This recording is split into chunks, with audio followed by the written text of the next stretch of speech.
Okay, so let's take a look at rational functions.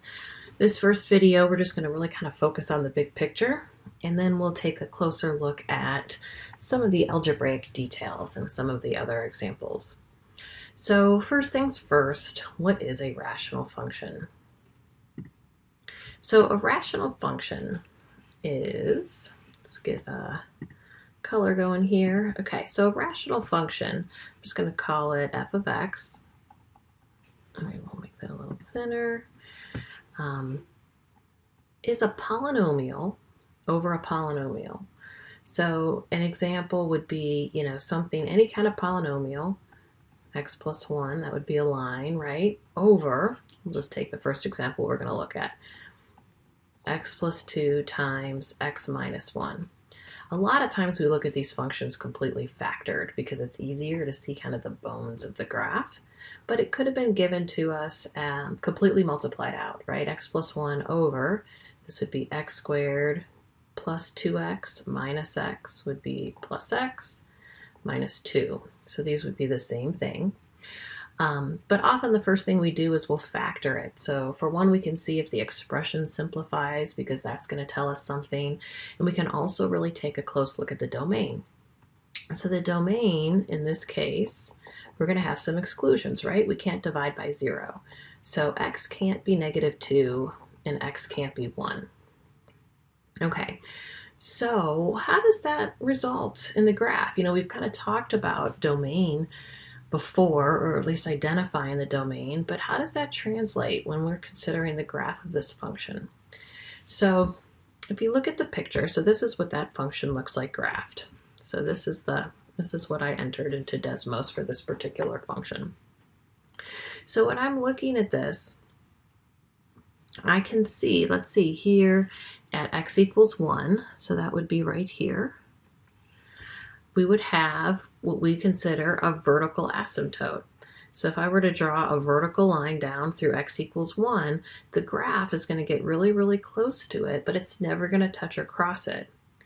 Likewise, at negative 2, so that would be, here's 1, this would be 2, the same thing's going to happen. So I'm going to have this vertical line, coming up and down here, that the graph of the function is going to approach but never touch. So those we consider, or we call those vertical asymptotes.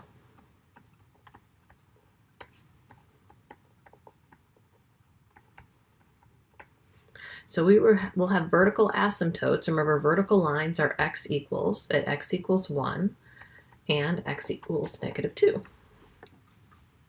So now consider this graph. All right, so when I'm looking at this graph, so that is, it's this one. All right, so I have x plus 1 over x plus 2 times x minus 1. That's what we were looking at before, but I added this factor on the bottom. So now the domain of this particular function, I would have all three exclusions, right? I would still have to exclude negative 2. I'd have to exclude positive 1. And now I also have to exclude negative 1. And notice that factor also appears in the numerator. So I have the same vertical asymptotes. I have that vertical asymptote at 1, so that would be, down through here. It's hard for me to draw that straight. But that, and we would also have 1 at negative 2. So again, it would be down here, that vertical line that the graph is going to approach but not touch. And now I have this factor that appears in the numerator and the denominator. So again, because it appears in the denominator, it's a place where this function is undefined, and that would be at x equals negative 1. But notice, at that point, I actually have a hole in the graph. So again, these are all x values for which there is no output, but they're reflected in the graph differently. So those vertical asymptotes are going to happen anytime you have factors in the denominator that don't cancel with a factor in the numerator. A hole will appear in the graph when that factor appears in both the numerator and the denominator. So actually this graph, and if I go ahead and simplify, so if I cancel those two factors, the simplified version of that function would be 1 over x plus 2 times x minus 1. Note that these functions are not the same. They're not equal because they have different domains. But this function I actually graphed below, I think. Nope, no, I didn't. This function is going to look exactly the same as this one, except it would not have a hole at -1. It would actually have an output value. But other than that, the graphs would appear the same. So that's how the denominator that's the impact that the denominator has on the graph. I'd also like to consider the numerator. So notice that the factor in the numerator is x plus 1 here in this first function. That zeros of the numerator, so that x plus 1 factor, is going to result in an x-intercept of the graph. So here's that x-intercept, -1, 0. And the zeros of the rational function, again, the numerator zeros, are similar to what we discussed with polynomial functions, that we can consider the multiplicity. The multiplicity on this factor would be odd because it would be a 1, and in fact, the graph crosses at that particular 0. So had this been something like 2, you would have seen a touch at that particular 0. So really at this point, we've talked about the zeros of the denominator and how they impact the graph. Those would be vertical asymptotes or holes. And the zeros of the numerator and how they impact the graph, and that would be our x-intercepts. Also, we want to talk about horizontal asymptotes.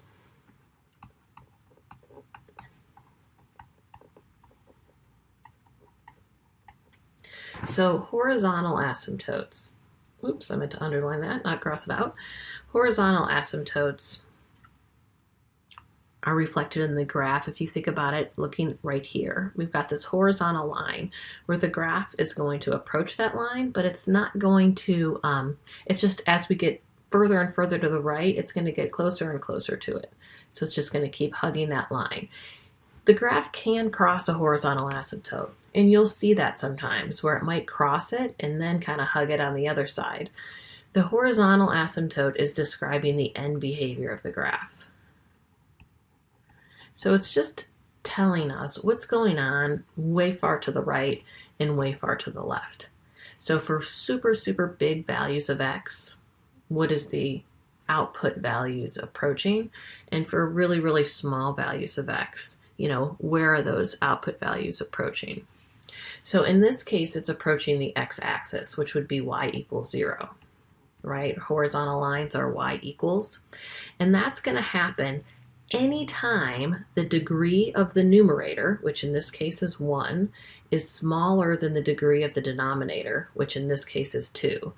Anytime the top has a smaller degree than the bottom, you're going to have a y equals 0 horizontal asymptote.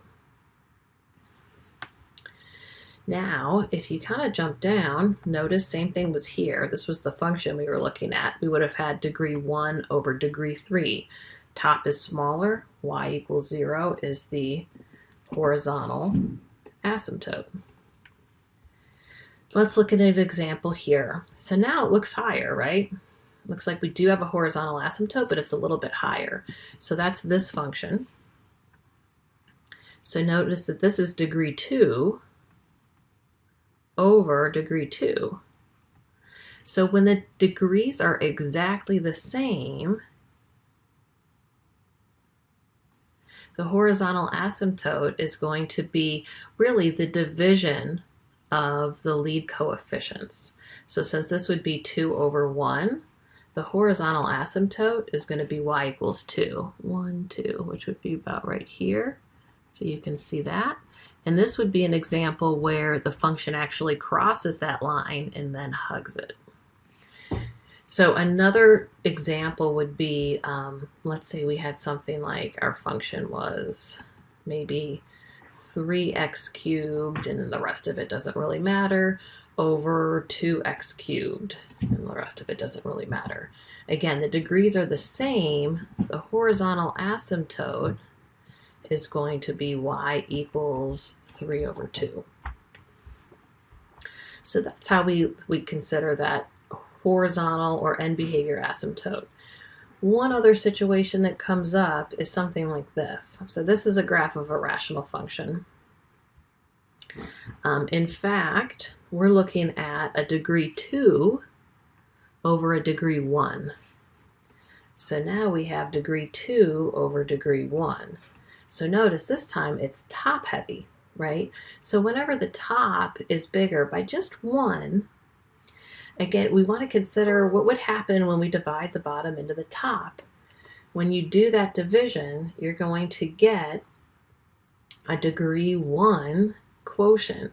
A degree 1 polynomial is a line.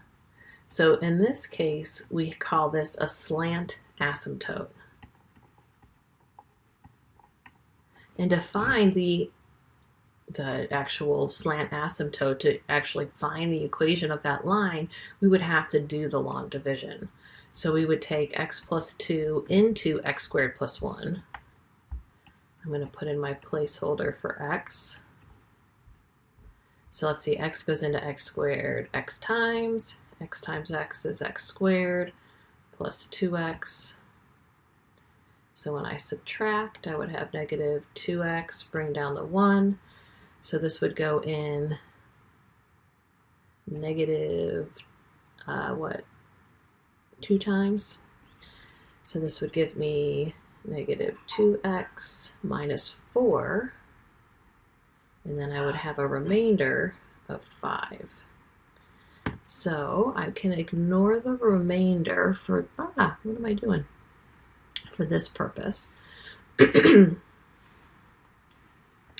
the quotient, whoa, my pen is doing something really wacky.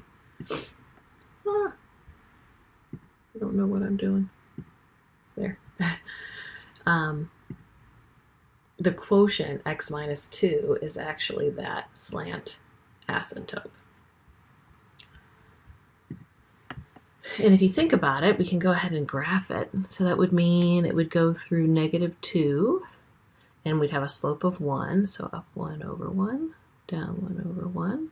So you can see if I put that line, that would be my slant asymptote, y equals x minus 2. So those are some general information about rational functions, kind of what they are, vertical, horizontal, slant asymptotes, and then also kind of considering those zeros of the numerator or the x-intercepts. But we're going to look at some more kind of targeted examples in the coming problems in this assignment.